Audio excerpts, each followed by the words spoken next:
Bismillahirrahmanirrahim. Allahumma sholli wa sallim ala sayyidina Muhammadin wa ala alihi washabihi asma'in nama ba'du. Sedanten ingkang kula hormati wabil khusus teman bapak kula Kiai Haji Agus Ali Masyuri. Beberapa kiai yang tanpa ngurangi rasa hormat, saya hormati semua. Ini ada beberapa Gus. Ini saya ngaji insyaallah seperempat jam. Seperempat jam nanti yang menghisap Gus Kausar berapa Gus? 10 menit. 10 menit. Begini, sebetulnya saya membela semua umat Islam itu ahlul jannah. Karena saya ini ibarat marketing. Kalau orang Kristiani itu kan setiap orang mati sudah tenang bersama Bapak di surga. Jadi kampanye itu menarik sekali. Sementara kita sudah kiai, sudah imam masjid, sudah ulama, masih saja dikhawatirkan su'ul khotimah. Ini kalau kampanye ini tidak imbang, ini nanti saya takut kalah. Makanya saya bilang pokoknya semua orang mukmin itu ahlul jannah. Karena memang asli hadisnya seperti itu, man qala la ilaha illallah dakhalal jannah. Bahwa kemudian ada beberapa kiai yang mungkin wataknya itu pesimis, kemudian bikin sekian aturan-aturan yang sebetulnya itu cerminan dari pesimisnya, terus akan-akan masuk surga itu susahnya bukan main. Nah itu saya tidak setuju karena tadi pasti kalah dengan kampanye sebelah yang setiap orang mati dibilang sudah tenang bersama Bapak apa? Di surga. Jadi ini penting. Terus kedua saya bilang agama ini sudah begitu baik. Masa kunci surga sudah dibocorkan miftahul jannah la ilaha illallah. Masa sudah pegang kuncinya nggak jadi masuk surga, itu kan aneh. Ya sudah masuk saja, tapi tidak usah minta bantuan saya, masuk aja, kan sudah pegang kuncinya. Terus ketiga, kenangan terburuk saya ketika jadi kiai itu gini, saya ada beberapa guru SD datang ke saya. Ini agak-agak masalah besar. Gus boleh enggak buka ujian nasional yang masih disegel? Semua guru bilang nggak boleh, itu kriminal kan. Ada satu guru yang bikin analogi agak kacau. Boleh saja. Wong ujian di kuburan saja dibocorkan para kiai nggak apa-apa. Itu.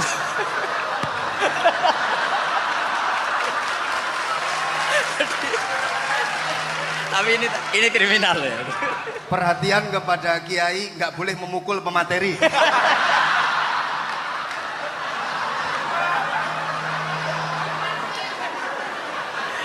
Jadi tentu itu analogi yang salah kan. Marrobuka kan, Tuhan kamu siapa, Nabi kamu. Tuhan kamu siapa, Nabi kamu siapa, imam kamu siapa. Ini kan sudah dibocorkan oleh para kiai. Artinya apa? Nak raiso jawab kebablasan gitu. Terus guru ini berpikir kalau ujian akhirat sekrusial itu saja bisa dibocorkan, kenapa ujian nasional tidak boleh? Tentu ini kias yang salah, saya tidak ngajari seperti itu. Tapi saya ngajari ke kalian betapa mudahnya masuk surga. Kunci jawaban sudah dikasih, kunci pintu masuk sudah dikasih. Kok sampai tidak masuk, ini kebablasan. Paling salah gurunya. Jadi ini kenapa saya sering cerita orang mukmin semuanya itu min ahlil jannah. Itu saya jamin.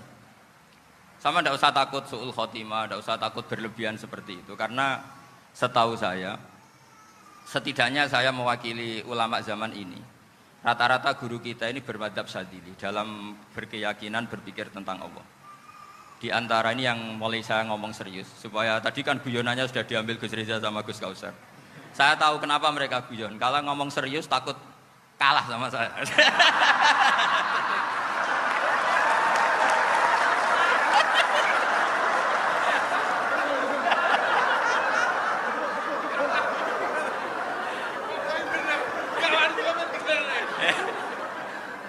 Karena saya ini sudah terkenal pemikir serius, jadi artinya itu satu kepintaran mengalihkan, ya, oh ya, sudah itu satu kecerdasan.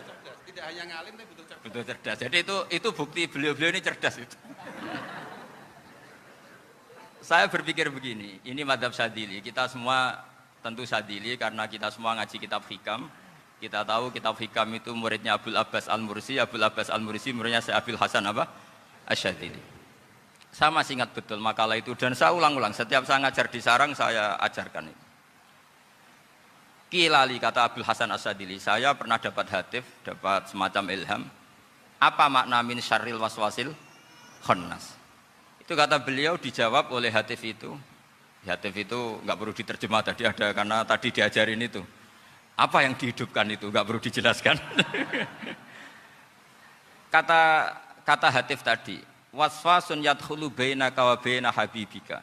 Yunsika altofahu alhasanah wa yudzakiruka af'alaka asyi'ah wa yukassiru indaka dzatas shimal wa yuqallilu indaka dzatal yamin liya'dila bika an husni dzanni billah ila su'i dzanni billah. Jadi yang dikatakan waswas adalah kamu digiring untuk hanya ingat sisi-sisi kamu yang negatif, dilupakan bahwa Anda punya sisi-sisi yang positif. Misalnya seperti ini, mungkin secara fikih tadi banser-banser tegas, wah ini masalah lelaki perempuan dipisahkan gini-gini. Tapi kenapa Gus Ali bilang ya sudah gini gak apa-apa. Sebetulnya ada rukhsah itu karena ini di depan umum. Yang paling pantangan Nabi itu la yakhluwanna rajulun bimra'atin. Ini ada yang menjaminnya gitu. Malah khawatir saya di sini dipisah tapi setelah berduaan nggak bisa. Jadi toleransinya karena ini di depan umum. Itu masih ada toleransinya. La yakhluwanna rajulun bimra'atin. Begitu juga ketika kita dosa, misalnya kita dosa. Orang Islam setiap dosa itu pasti ingat salahnya, kemudian istighfar. Dan ketika satu kebaikan dibandingkan keburukan, itu kata semua ulama, karena sayyi'ah itu bernilai 1, kebaikan bernilai apa? 10. Itu masih surplus berapa? 9. Jadi itu cara berpikir Abdul Hasan As-Sadili.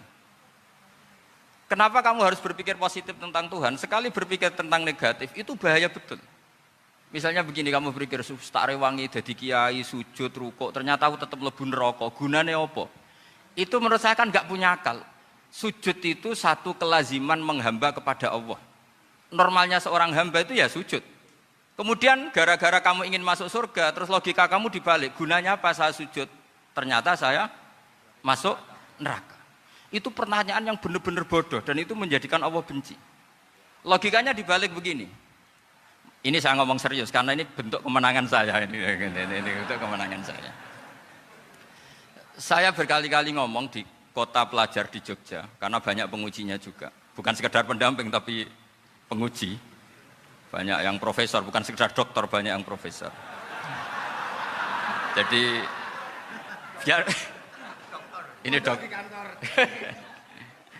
Begini, saya pernah ditanya sama seorang dosen, Gus, saya ini ngaji hadis banyak, tapi ada yang saya tidak paham, yaitu mangkola la ilaha illallah dakhalal jannah, ada kalimat wa in zana wa in saraka. Meskipun pernah zina, pernah maling. Ini kan seakan-akan mentoleransi perzinaan dan pemalingan. Terus saya bilang, oh makna hadis itu seperti ini. Jadi kebenaran absolut, kebenaran yang mutlak itu tidak akan terganggu oleh status perilaku seseorang. Saya berkali-kali memberi contoh. Orang yang ditangkap KPK akan bilang 1 tambah 1 2. KPK-nya juga bilang 2.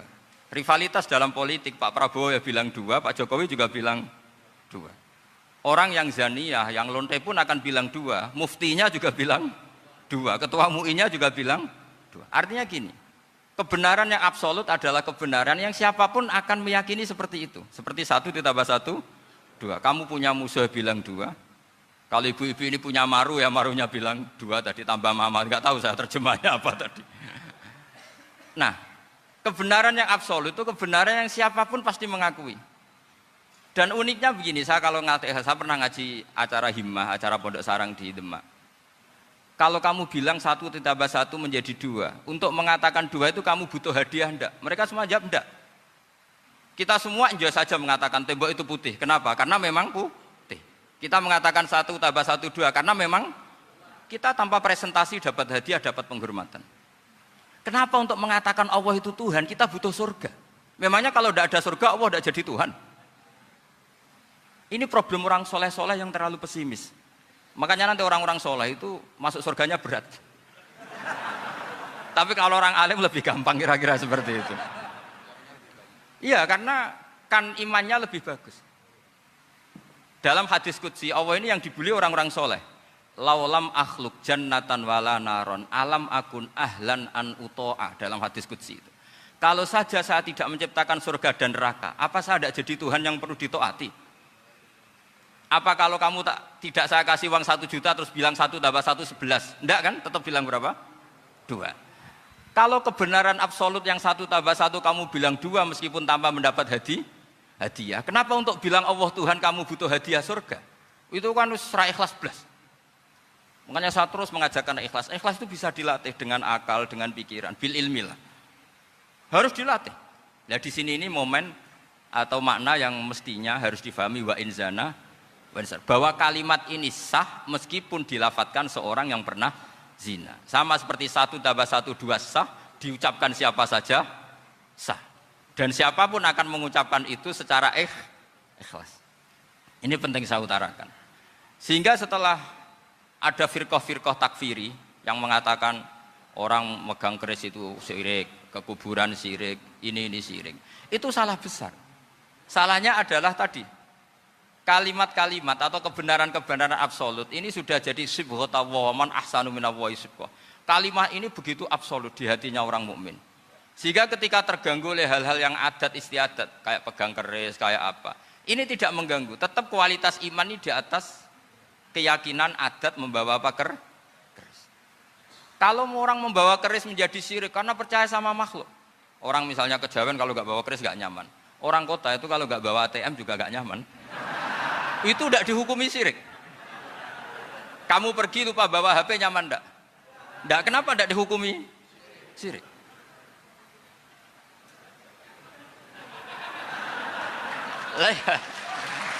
Jadi ini logika. Jadi makanya ini Gus Reza boleh ngeritik saya itu berkali-kali bilang, saya termasuk ulama yang mau bikin gerakan cangkem elek. Karena nanti kalau saya nisbatkan ke Rasulullah itu tidak pantas, karena Nabi ahsanan nasi khalqau wa khuluqa. Tapi saya siap jadi bempernya Rasulullah Shallallahu Alaihi Wasallam. Pernah ada diskusi di Jakarta, ini kisah nyata. Apa dalilnya setelah sholat salaman? Mana hadisnya? Itu dijawab hadisnya tentu kita kesulitan. Kalaupun ada hadisnya dhaif semua yang masalah musafahah. Akhirnya mau tidak mau dijawab pakai cangkem elek. Boleh enggak kamu setelah salam nyalain HP yang off? Boleh. Boleh enggak ke kamar mandi? Boleh. Oh berarti kencing boleh, nyalain HP boleh, yang enggak boleh itu ingat Allah. Karena mereka mengkritik wiridan, ngeritik salam. Akhirnya mikir deh. Ada enggak hadisnya orang setelah sholat nyalain HP? Enggak ada kan? Tapi mereka nyalain HP enggak hambatan, tapi untuk salaman masalah kan. Ke kamar mandi boleh, tapi untuk wiridan enggak boleh. Akhirnya mereka sadar, oh iya. Lama-lama dibisiki gini yang kelompok itu. Kamu itu korban aliran supaya kamu gak ingat Allah, ingatnya HP-nya. Sehingga orang wiridan kamu kritik, orang nyalain HP tidak kamu kritik. Itu kelompok itu adalah kelompok orang-orang yang supaya orang Islam itu lupa Tuhannya. Itu gerakan cangkem elek, tapi jadikan orang sadar. Jadi ini penting. Jadi kalau kamu tidak bisa bela agama dengan jalan yang lurus karena tidak bakat gitu.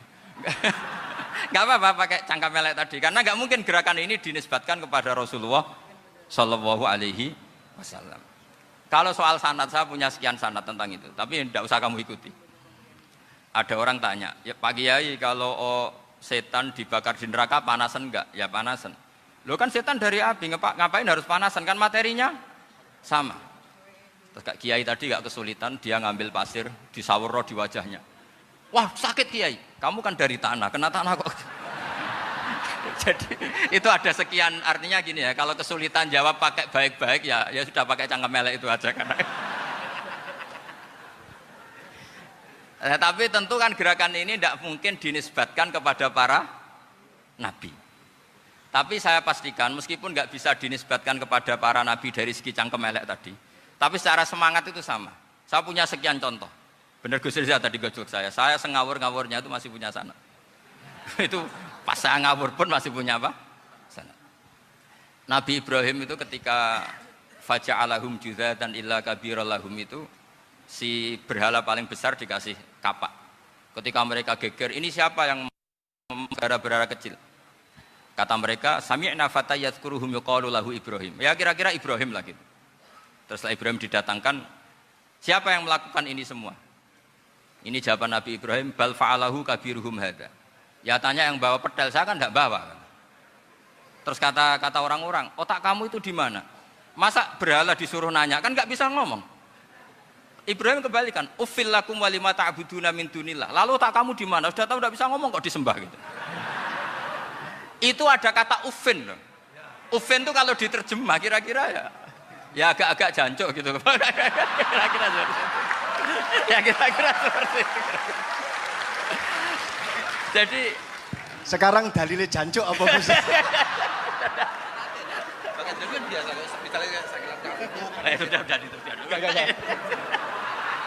Gimana? Jancuk itu dari su, tinggalkanlah suan perkara sing elek. Krono ilate wong Surabaya kakean rawon, akhirnya ngomongnya jancuk.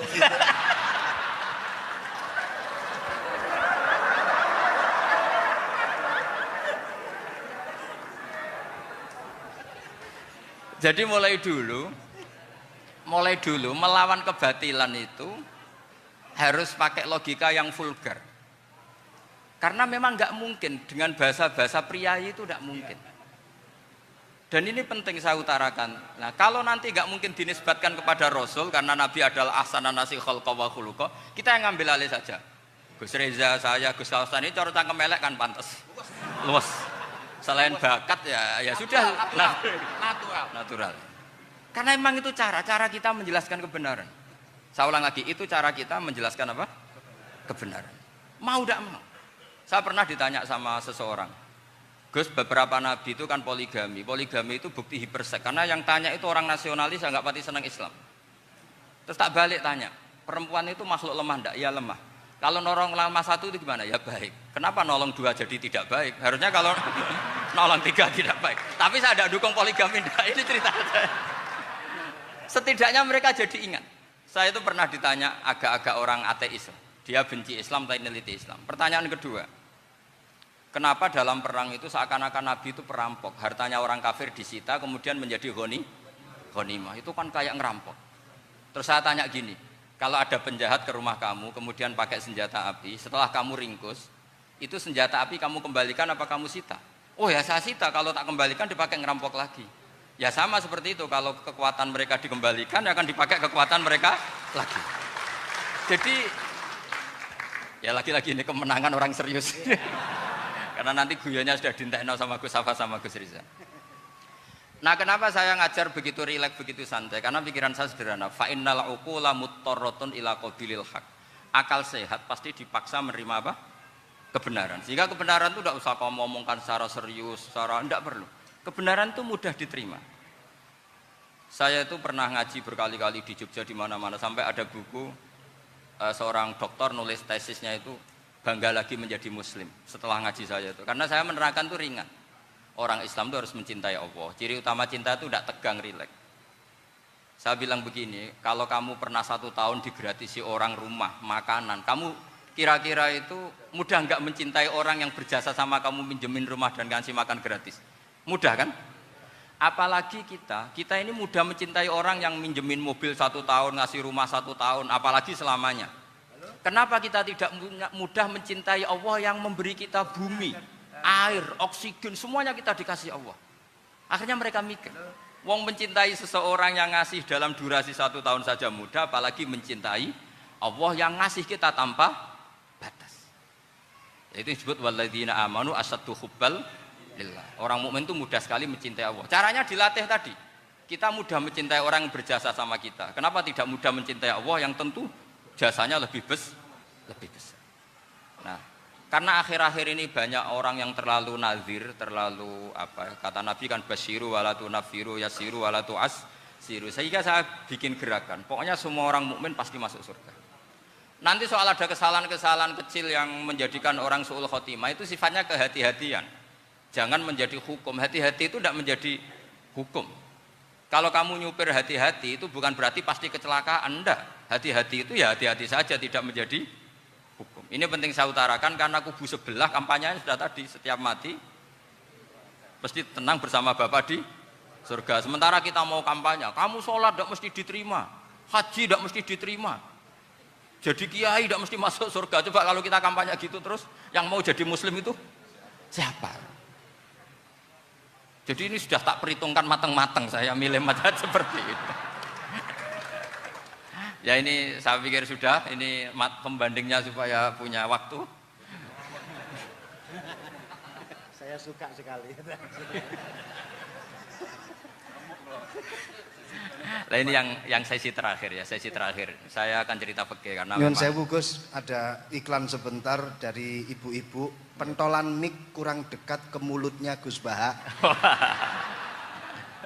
Sehingga suaranya tidak terdengar sampai ke belakang. Oh, gitu, pentolannya didekatkan Gus ke mulut. Ini kalau ngomong konotasinya itu mesti nyerempet. Sudah apa ya? Sudah ahlinya di situ. Ya malah kayak gitu.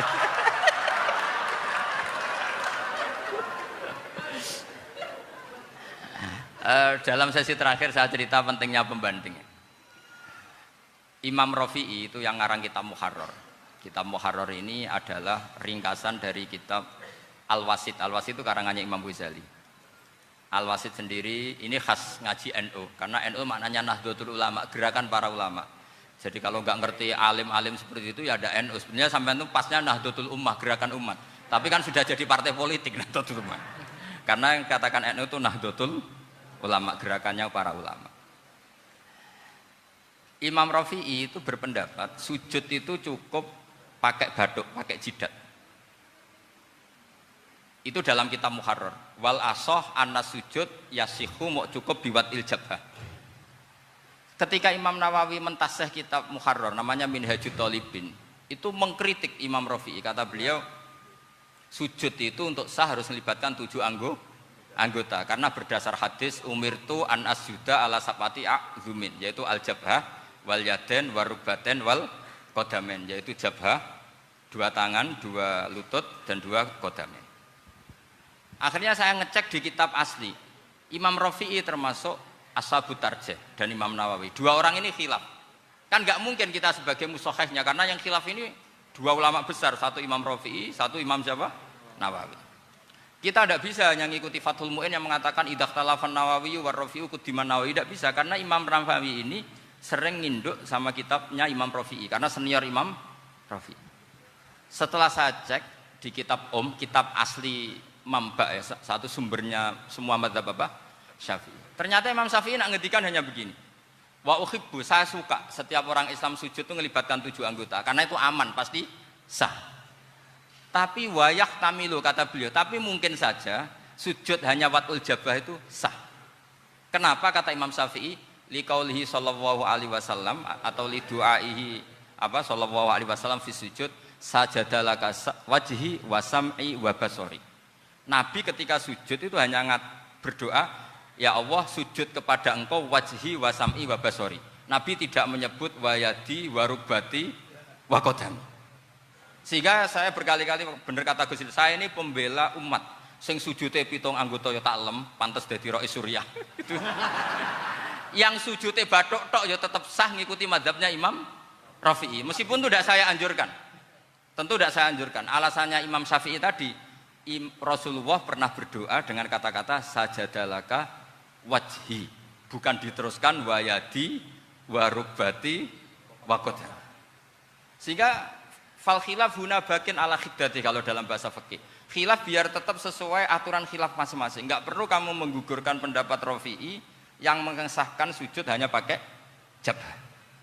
Ini penting karena tadi seperti saya katakan, yang sujud anggota pitu ya masuk swarga mergo pintere, sing nganggo bathuk tok yang mlebu swarga mergo gobloke tadi, karena aksaru ahlil jannah al-bulhu. Nah, ini madhab saya. Jadi saya itu ingin umat Islam itu baik-baik saja. Ya, karena tidak mungkin lah kita tidak bela Islam di zaman akhir, tidak mungkin kan tadi kubu sebelah kampanyenya sudah seperti itu. Kalau kita ngomong ikhtiyat, kiai ra mesti mlebu swarga, sing salat ngethuk ra mesti husnul khotimah. Wah kan jadi repot. Saya ini pengagum teori ikhlas. Dilatih bil ilmi, saya ulang lagi, dilatih bil ilmi. Saya ini malu. Malunya tadi, saya mengatakan 1 tambah 1 2, itu meskipun tidak ada yang memberi hadiah tetap saya katakan 2. Saya mengatakan air itu dingin, tidak ada yang ngasih hadiah, saya akan bilang kalau air itu dingin, kalau api itu panas. Untuk hakikat-hakikat seperti itu saja saya jujur tanpa ingin imbalan. Tapi ketika hakikat mengenai Allah kok saya minta imbalan surga dan neraka, ini apa-apaan? Kira-kira gitulah, Rois Suriah macam apa gitu.